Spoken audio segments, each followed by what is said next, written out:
turn to our next reading of Scripture, coming from the Gospel of Mark, chapter 9, verses 30 through 37.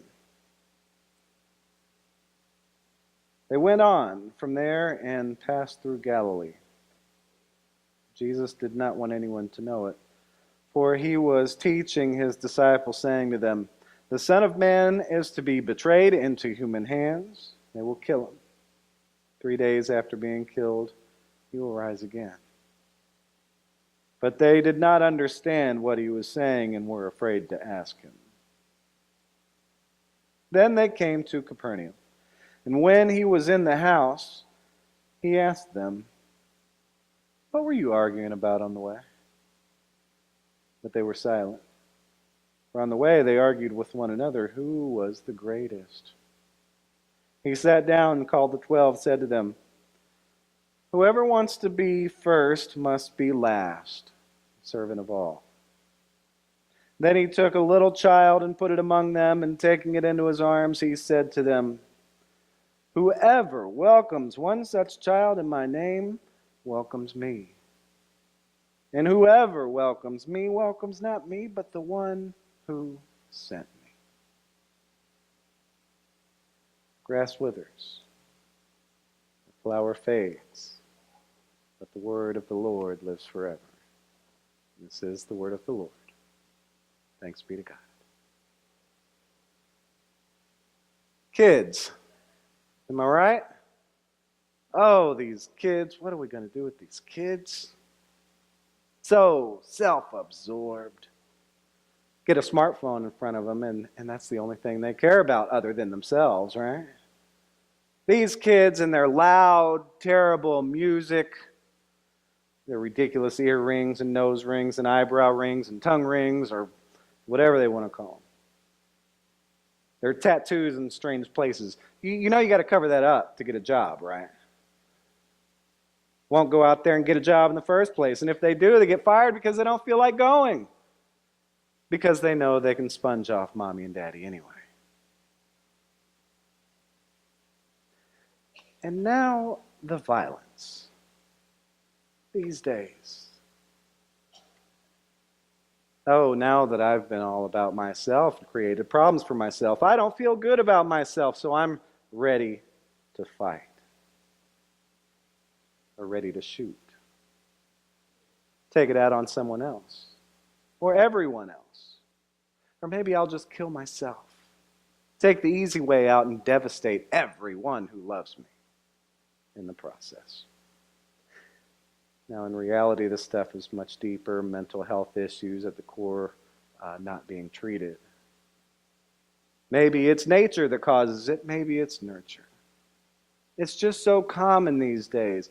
I mean, who do they think they are? Where do they get this stuff from? Thinking any kind of violence is some kind of answer. And then Jesus takes one of those kids, puts them in front of us, saying, "Whoever welcomes one such child in my name welcomes me." The context in which he was doing this was a powerful lesson about faith. Leading up to this, we find the disciples have failed to perform an exorcism. And this guy's son had a spirit in him that wouldn't let him speak. It seized him, it threw him down on the ground, it made him foam at the mouth and grind his teeth. It even threw the poor kid into the fire and into water trying to kill him. And this guy asked Jesus' disciples to cast that evil spirit out of his son, but they couldn't. Then Jesus gets on their case about their lack of faith.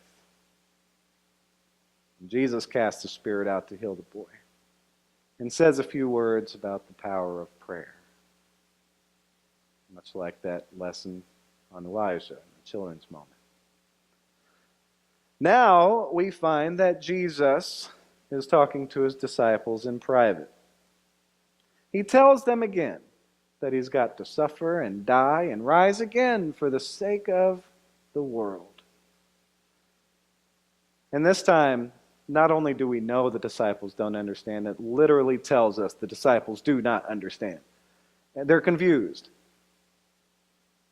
But Jesus has already been getting on their case so they're kind of afraid to ask questions. And from there, they went to Capernaum. But the disciples, they were arguing with each other on the way.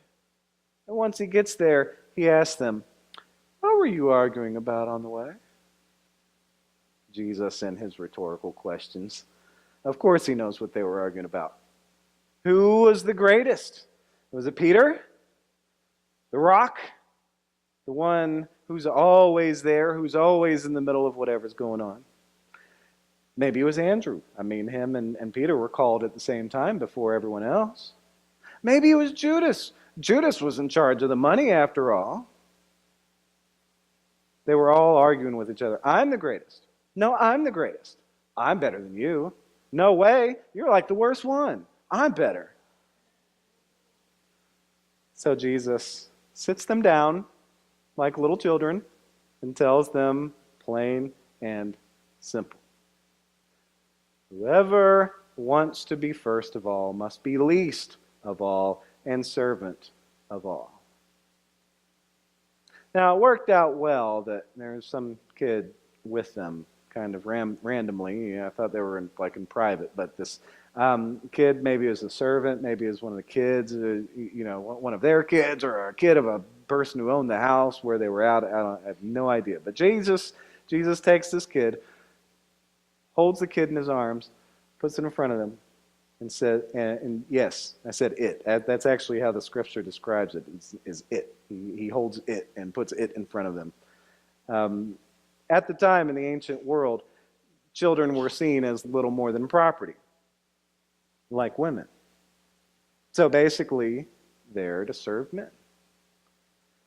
We don't know anything about this kid's personality or behavior, but we do know that this child would never show up in anyone's top 10 list. Actually, in chapter 10, the very next chapter in Mark, when people are coming up to Jesus, including children coming up to Jesus, we find disciples getting frustrated with the children, being stern with the children, as if the children had no place in coming to Jesus.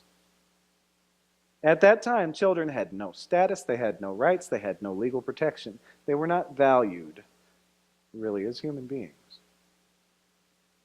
So after placing the child in front of the disciples, Jesus says, "Whoever welcomes one such child in my name welcomes me." Now, if you're really going to be a person of faith, then act like it, as Jesus is telling you. This kid who you think is worthless, this kid who you think doesn't deserve the slightest bit of attention and you should just gripe about, you should be more worried about what this kid needs rather than which one of you is better than the others. Maybe you guys are the ones who need to grow up. Bless you. Adults, am I right? Maybe we shouldn't be so spiteful of kids for the way that they are. Maybe we've all got our issues. Maybe we adults aren't always setting a very good example for the kids to follow. Maybe instead of complaining, we should take a deeper look within ourselves and recognize how self-centered we are. Maybe we should take a look at some of the racist and sexist and homophobic, downright hateful things that we've said in front of them. Maybe we need to find better ways of dealing with conflict than violence. After all, that is our bottom line as a society, right? And a nation. Commit an awful enough crime will put you to death. Take things too far as another country, and we'll break out our mighty military and destroy you. Maybe we adults should invest more in our own health and our own sanity to help us get off our high horse and think more about what other people need. Maybe we should start by counting backwards, humbling ourselves, voluntarily putting ourselves in last place, and putting other people first.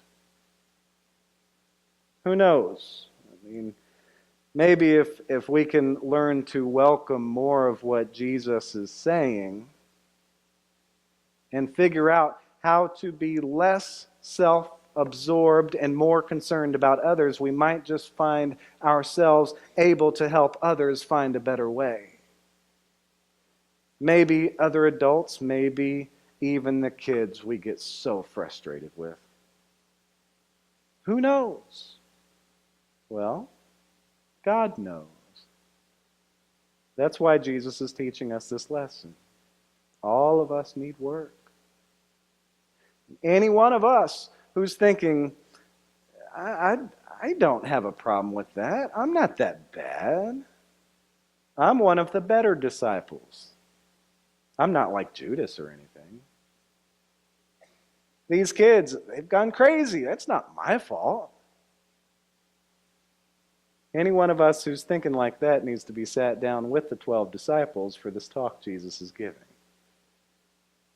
Because that's precisely how they were thinking. What Jesus is telling us is just what God is telling us. That true greatness is not being above others, but being the least of all and the servant of all. It's not ascending the social ladder, it's descending the social ladder, taking the lowest place.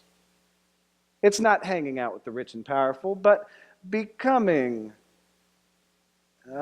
people who welcome and care for people who need it. Just like the child Jesus embraces and places before us. If we welcome this teaching, then we are welcoming Jesus. And then, if we're welcoming Jesus, we're welcoming the one who sent Jesus, God. This kind of greatness is the path to life.